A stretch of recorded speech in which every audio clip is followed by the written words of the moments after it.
Everyone, in this video we'll discuss about the inductive reasoning and deductive reasoning. In simple word, deductive मतलब होता है जहाँ पे Aristotle ने ये दिया था और इंडक्टिव जो है बेकन ने दिया था।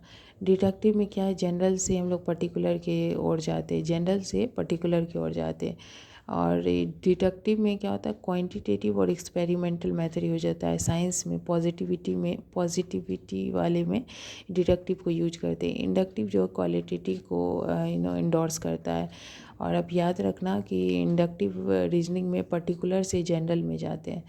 तो पर्टिकुलर से जनरल में जाने का मतलब क्या है और जनरल से पर्टिकुलर जाने का क्या मतलब, जैसे डिडक्टिव रीजनिंग में है, सबसे पहले जनरल से पर्टिकुलर जाने का मतलब ये है कि आपके पास जनरल एक थ्योरी है और आप उसको कंफर्मेशन करोगे। जैसे कि राम झूठा है, ठीक है, आपके पास ये थ्योरी है।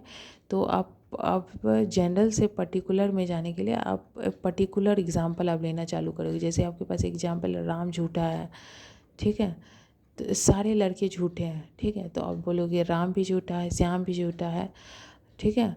तो ऐसे पर्टिकुलर। लेकिन इंडक्टिव में आप क्या करोगे, आपके पास एक पर्टिकुलर राम झूठा है, तो आपको पर्टिकुलर से जनरल में जाना है। राम झूठा है, श्याम झूठा है, इसका मतलब सारे लड़के झूठे, सारे कम्युनिटी पर जब आप करते हो तो ये एग्जांपल हो गया इंडक्टिव का, जहाँ पर्टिकुलर से जनरल की ओर, और डिडक्टिव का आप जान गए और जनरल से पर्टिकुलर की ओर। इसमें अप्रोच डिडक्टिव में फॉलो होता है टॉप से बॉटम। टॉप इसलिए क्योंकि जनरल पहले और डाउन, फिर हम लोग पर्टिकुलर एग्जांपल लेते हैं। और इसमें bottom of logical beginning with observation, हम लोग ऑब्जर्व करते हैं सबसे पहले। इसका मेथड आप याद रखना, देखो, ऑब्जर्वेशन सबसे पहले करेंगे, फिर पैटर्न बनाएंगे, क्या पैटर्न है, फिर टेंटेटिव हाइपोथेसिस बनाते हैं, फिर एक थ्योरी बनाते हैं इंडक्टिव मेथड में। और फिर डिडक्टिव का आप देखो तो सबसे पहले थ्योरी ऑलरेडी बना हुआ रहता है, फिर हम लोग एक हाइपोथेसिस बनाते हैं, फिर ऑब्जर्वेशन और फिर कंफर्मेशन करते हैं कि वो चीज़ जो थ्योरी था वो सही है या नहीं। फिर सर्टेनिटी ऑफ कंक्लूजन में क्या है, कंक्लूजन जो डिडक्टिव का है लॉजिकली सर्टेन होता है इफ प्रीमाइस आर ट्रू। यदि प्रीमाइस ट्रू है तो इसका जो कंक्लूजन है वो डेफिनेटली ट्रू होगा।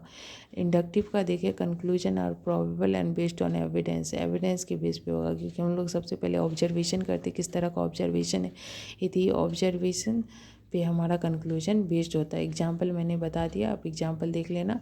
इसको यूज किस लिए कर, डिडक्टिव का यूज करते हैं टेस्ट हाइपोथेसिस एंड थ्योरी को करने के लिए, क्योंकि हमारे पास थ्योरी है उसी को टेस्ट करेंगे, उसके लिए हाइपोथेसिस बनाना होगा। और इसमें हम लोग डेवलप करते हैं हाइपोथेसिस और थ्योरी को, ठीक है, क्योंकि इसमें हम पर्टिकुलर लिए रहते हैं और उसमें हमको थ्योरी बनाना होता है और हाइपोथेसिस को बनाना होता है। तो I hope so inductive deductive का आपको डिफरेंस समझ में आ गया होगा। कोई भी कन्फ्यूजन हो तो आप कमेंट में कमेंट करके पूछ सकते हो। Thank you so much.